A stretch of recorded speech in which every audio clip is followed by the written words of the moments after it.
appreciate it. And we've known each other for Ever. It forever. feels like. And you know all my friends, you know all my family, well, my in-laws, Yes. and you were recommended by my in-law, and we got our first house, and it was an amazing experience because you've always been real from the beginning. You were, if a house was not correct or valued correctly, because I think we got the house when the market was very, very, I don't know what's the word for it. It's more in a buyer's favor. Buyer's favors. There you So go. not all the homes though were great homes. Hmm. So, but yeah, because was it a foreclosure Yes, it or was a was foreclosure, that's what I thought. but it was move-in ready. We're It was paint, a carpet. Oh, beautiful foreclosure. The yes, rare ones that don't come along that yes. often. And I remember you mentioned that investors cannot be involved, or they can't offer any cash because it's a foreclosed home or At something like that that time, the at that time. banks, to help buyers out, Mm-hmm. they started putting restrictions on some of the foreclosures. Mm-hmm. And for so many days, if a regular buyer did not make an offer, then the investors could come in and make an offer. But they wanted to give actual homeowners a chance at the homes before the investors. Do you remember the amount of time at that? Most of the time, I don't really remember if there was a set time, but I want to say it was like 2 weeks or 14 days. 2 weeks, 14 days. And Mm-hmm. I think I jumped on it right when it was posted because I remember just searching that morning at work, and I immediately called you when I saw that house and just told you, okay, we got to go check this house out. And my wife was still at work, and we Yes. were FaceTiming around the house, and she loved it, and she said yay. And then that's when you evaluated, make sure we got the best deal, best price, and we moved forward with it. And I want to say thank you. You're very Appreciate welcome. I do it. remember the schedules being a little off and many of FaceTiming and Skyping just to while one looked at the home and the other couldn't be there. Yeah, yeah. But it all worked out. It I'm did. glad it worked out. And so, I mean, pretty much the podcast that we're wanting to do, or the conversation I want to have with you, is there's going to be a lot of people coming in from out of state buying their first home here in Texas. So the question I want to ask, but before we get into people who live here and want to buy their first home, I want to get into someone out of state coming in. How different is it for them to purchase a home here in Texas? So for example, let's start with California. Yeah. So how's it different? Well, over the last few years, actually, we've dealt with a large number of out of state buyers. Yeah. For the most part, the buying process, the biggest difference is how much time are they actually going to be here in the state to actually look, and how much time will they have to be away. So normally if I've got clients who I know are out of state clients, they will usually tell me, we will be in town during this time. So we kind of only available during that time. So I will dedicate my entire schedule to them at that point because I know they're only here for a window. Right now times are a little different. Our inventory is very, very low. Ooh. So to be an out of state buyer and if you are a purchaser who needs to be in town, but you can only be here for a short window, your options, of course, are going to be very, very small. Right now, our market, if it's a 3-bedroom, 2-bath, and your multiple offer, you just have to. Oh yeah. It's bad. Yeah. I mean, it's great for the sellers. The sellers love it, but I will say a buyer right now, because inventory's so low, it gets tough. Yeah. Yeah. So you kind of have to realize that in certain markets, because every city, every area is different, but the majority of the time, the day it hits the market, you have to go look that day. Yeah, that's true. It just reminds me of when I first got my first house. So yeah, it's I wouldn't say volatile Yeah. like the stock market, but it's almost is, because I mean, if you're dying for a house, it's almost Yes. volatile. You really have to get on it, and you got to have a persistent realtor. You do. I believe. Yeah, is The that right? main thing, though, that I don't think people realize is if you're doing a loan, you've got to have that in line. You've got to, I work with a great lender, and Denise Donahue, the mortgage nerd, and they a lot of times, I know other lenders do it as well, but they get you through underwriting up front. And what that means is you've already given them all your paperwork. You've already given them all the documents they need. So they're able to go ahead and look at everything so that when you do get contracted and you start the loan process, there aren't going to be any surprises.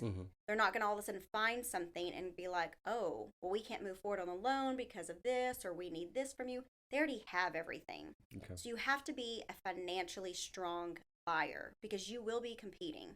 So you're trying to figure out is why should the seller pick my offer, which is also why you want to have a great realtor like me who That's correct. knows how to negotiate for you, how to work the contract, because there's so much that's negotiable that people don't realize.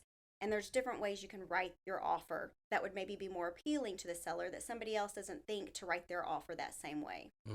It's all about strategy and being, just like I said, financially prepared. So if you're not a cash buyer, your finances, you just have to have that loan in place, ready to go. You've got to be strong.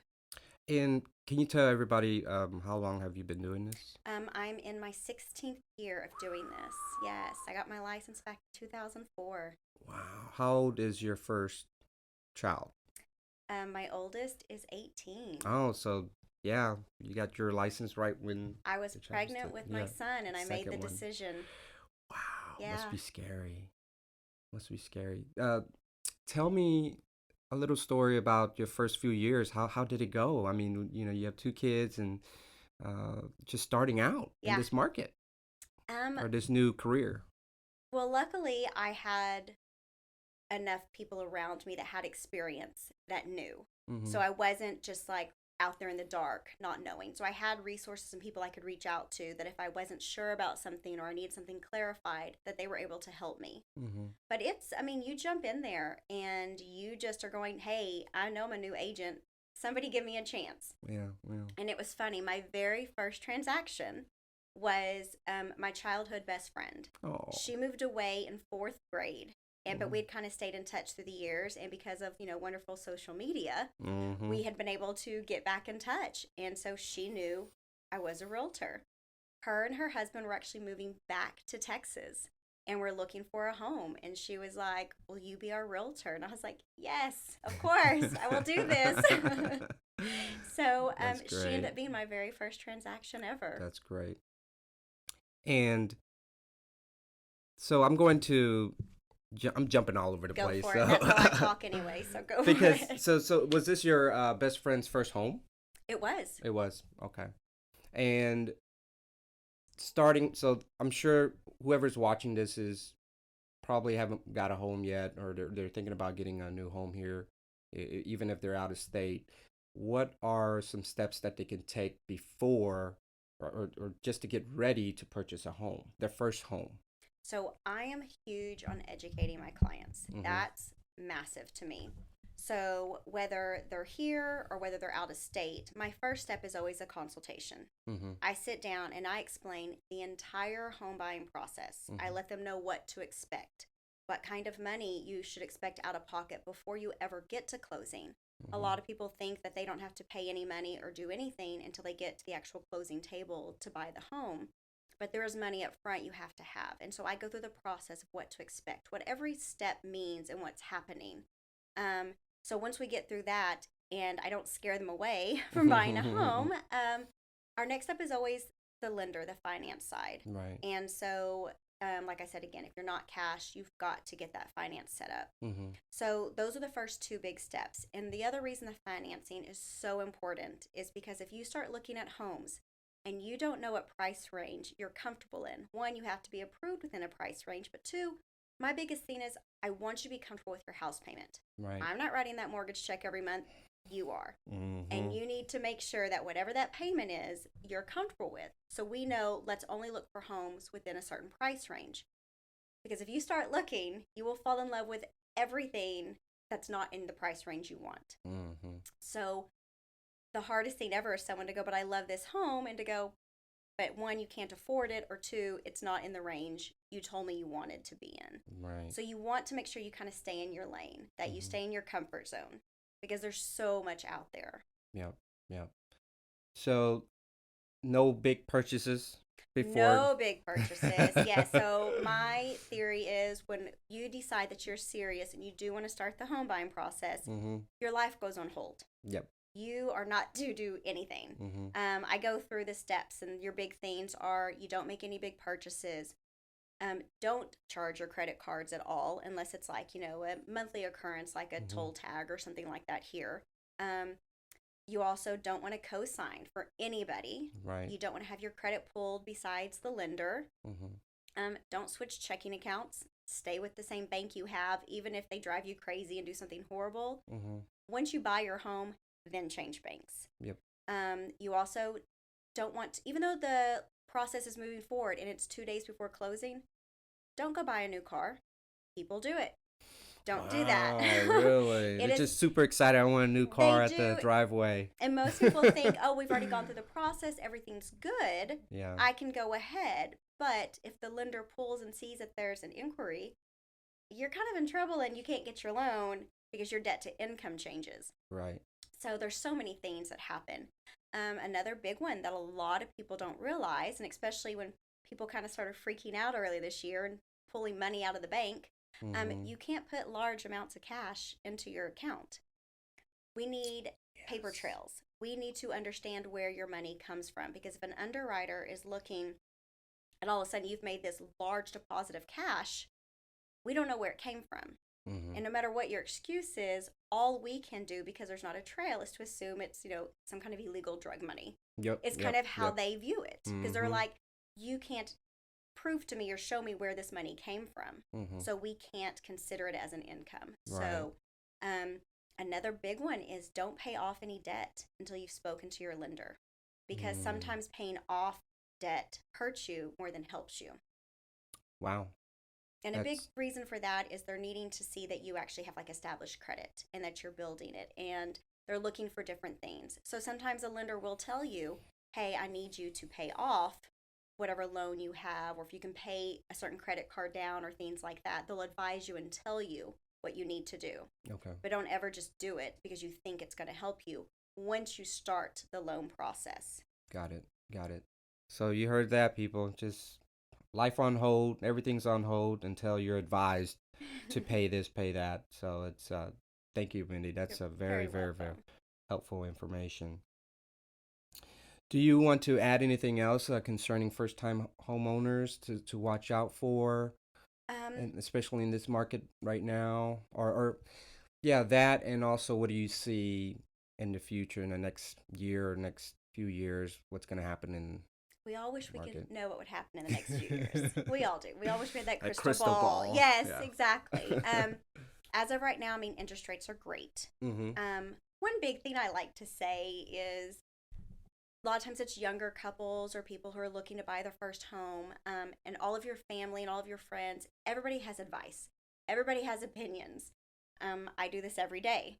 Your family has probably bought a home once, maybe twice in their life, and it was probably, 5 plus, 10 plus years ago. Yes. The market's very different.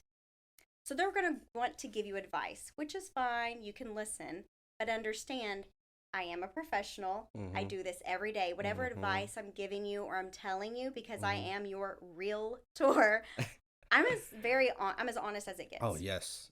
I don't like to, I'm not salesy. I don't like to try to, convince you to buy something you shouldn't. So any information I'm giving you, if I'm telling you this is going to be the best price, or this is probably what you're going to get for this home, I promise you, I'm telling you, I know what I'm talking about. Yes. So, a lot of people think we can negotiate right now. If you are a buyer, there is no negotiating. Yeah. A lot of times you're going to end up having to pay above what the list price is.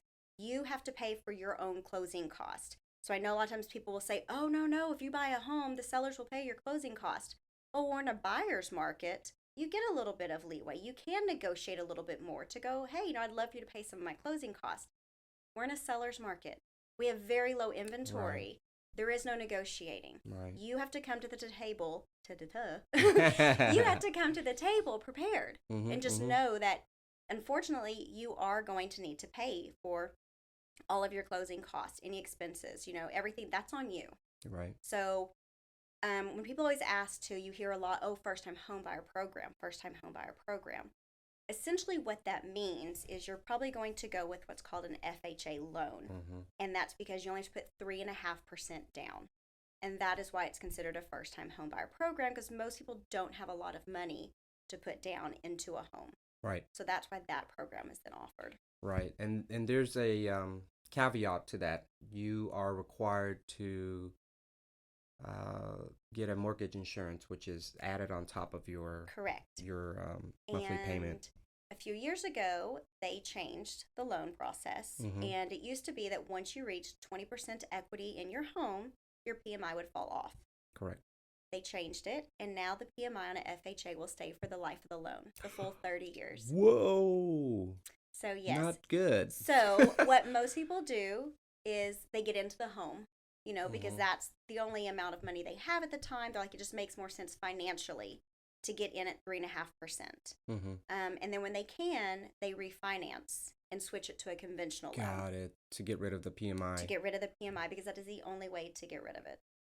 Now, I heard a rumor where you can get a refund on your PMI for the amount of the duration of the time that you've paid for it. Is that true? I have never heard that. No? Okay. I will say that, I guess the loan process has changed, though, that if you already have an existing FHA loan before the law changed, you usually have to call your mortgage company and say, hey, I'm pretty sure I've reached my 20% equity. Sometimes they'll send an appraiser out to make sure that it's there. Other times, depending on who your mortgage company is, it falls off. It actually happened to me when I bought my home. I bought an FHA years ago. Same here, yeah. It fell off, and they did it. Well, my mortgage company actually realized that I had enough equity prior to the time they allowed it to fall off. So they actually cut me a check for the time that it should have been there. So my equity fell off, in let's say January. Well, they didn't knock it off till March or something like that. And so they were like, well, it should have been sooner. So here, we owe you money. Right. And there's an option for if you're in this current state or the situation, you can make a payment towards your principal to reach the 20%. So that way you can request to have the PMI removed. So that is something I recommend to all of my clients. Got it. When you get a mortgage payment every month, you get the choice of whether you want to pay extra towards principal or towards your escrow account. That's, I know, a whole other conversation. I know. But another day. Yes. So what I always tell my clients, I'm like, as hard as it is to be an adult and be responsible sometimes, if you get a large tax return back, take some of that and put towards your principal only. So you're putting in equity towards your home. The faster you get that paid down, the faster you pay off your home. You don't have to wait 30 years to pay off your home. You can pay it off as soon as you want. Correct. If you have a loan that doesn't have any specifications. Most of those loans, nobody does anymore. But for the most part, you can pay off your mortgage early.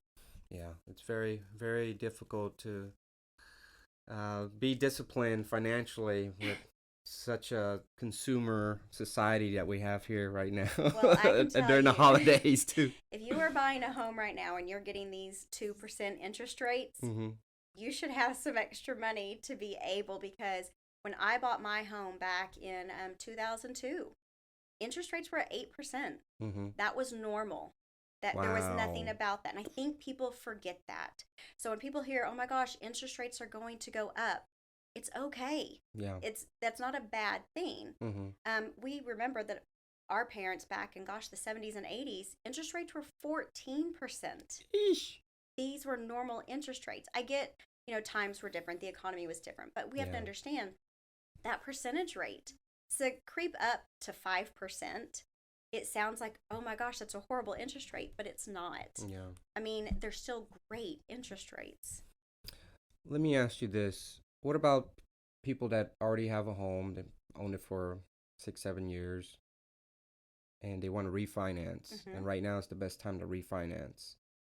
Does that involve a lot of paperwork? Do they have to get their house appraised and all that? There are so many different options Yeah, when you go yeah. to refinance your home. Mm-hmm. A lot of times you can go back to your current mortgage company that holds your mortgage, who you make your payment to every month. A lot of those companies are willing to, they want to keep your business, and so they're willing to do a refi for you. Some companies will waive closing cost. Some of them will waive an appraisal fee. So everybody's different. You Mm-hmm. also have the choice to go to any lender you want, because there could be lenders out there. Maybe the lender you use to purchase your home, maybe they have a great program right now and can get you a great interest rate if you refinance with them. Mm-hmm. Mm-hmm. Sometimes there are closing costs included. Again, you have options of just rolling that into your mortgage if you don't have that money on hand right now. Right. So that's also a great thing, because you have to realize that I might not have the cash on hand to pay these closing costs. If I can roll them in, the amount of money I'm going to save every month on my lower mortgage payment, Mm-hmm. I can pay towards paying that off. Yeah. True. That makes sense. Now, I have one more question. You can send 100 more Yeah, to me. We can yeah. be here all day. Yes, I know. And and of course I'll put your information so people can reach out to you and if they have any questions, and especially to your lender as well. I know right now it's troubling times. I want to ask you, and probably this is not going to be a lot of people out there who wants a second home. Hmm. If you can give me a scenario of one where if someone has a home right now, they have some equity on it, but they want to get a second home. Say they want to rent out the first one. Of course, they still have a balance principal on there.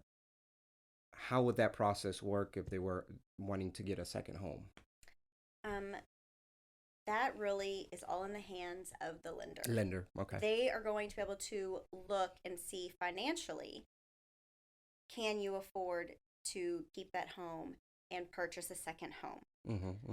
Every situation is different. Right. I know there's different loan programs out there. That's why I'm the realtor, not the lender. Right, right. So I don't want to overstep. But for the most part, if you are going to purchase a second home, um, the majority of the time you need to put 20% down. Got it. Like I said, there's different choices out there. I'm not sure what all of your choices are, but if you kind of go in with that, knowing that I might need that 20%, Mm-hmm. you kind of have a leg up on that. Cool, cool. I think that's it. I mean, of course, this is just day one. I Yes. mean, I'm definitely want to have another podcast with you and go more in depth with horror stories of a realtor and the fun stories, the exciting stories, some inspirational stories. Uh, those are the things that I want to hear, or I'm sure people want to hear. Um, to end it, I want to ask you, since we're already talking about this, what's one inspirational story that you can tell about one of your clients without, of course, releasing any names and stuff? Oh gosh. Like a moment where you're like, oh, I'm so glad you got this house, or it's so great. And I do you? think I always love it when if a deal falls through somehow and Mm-hmm. we're able to bring it back. Yeah. I've Okay. had a couple of those. Mm-hmm. I just get excited anytime I hand over the keys and we're like, Oh oh my yes. gosh, it happened. Yes. Yes. But I guess one of the first ones that happened for me were some clients. They actually were wanting to build a home from the ground up. So when you're building a home, you're usually about a 6-month period from the time you start to the time the home finished. I will say that's not what happens now. The market's a little different. Mm-hmm, That's, mm-hmm. again, another topic. Yes. But typically it's 6 months. And we were getting closer to closing, and they had some things happen in their life that they weren't real sure that they wanted to proceed, or that they were going to be able to finally get their financial approval and be able to buy the home. Mm-hmm. So it was with a very heavy heart that they decided to pull out and not buy the home. Oh yeah. And we talked about it in length. And I was like, this is about you. This isn't about me. If you don't feel right about buying this home, then don't do it. So they walked away, and I don't remember Yeah. if it was just like a month later, Yeah. they Yeah. came back and they were just like, okay, I think we're ready. Well, the builder had not sold their home, the one that they picked everything on. You know, it was their home. They handpicked carpet, you know, Mm, tile, all that stuff. So they really, really wanted it. So, but of course, the builder had raised the price because they're yikes. from the time they're, you know, from the time they started that home to now, they're like pricing has gone up on Yeah. many Yeah. things. But I was able to go back to the builder, talk to them, negotiate, and they were able to go back and purchase the home for the same price that they were originally That's a big. contracted for. Wow. That's incredible. So yeah, Yeah. that one was a pretty that one was a good one. Yeah, that's amazing. That's amazing. And the funny thing is, the more you sell, I mean, correct me if I'm wrong, the higher the price is, the bigger the commission for you. Is that correct? Correct. See, and you didn't go for the higher price. That's I never amazing because do. Mindy, you're amazing. I know you are. You're real. You're the real realist, or what is it? The realest realtor there is. Yes, it's, you know, and it's not, and I always say this, Mike, you know, every realtor's different, every person's different. For me, I truly do this for my clients. Ah, It, yes, you know, I I don't, feel that. well, I feel thank that. you. I feel I that. always tell my clients, I'm like, I don't ever want you buying a home and regretting it and being so upset with me and being like, why did she let me get this home? Yeah. I want you to be happy, Yeah. you know, and I want you to love it. I want you to love it so much that you send all your friends and family to me.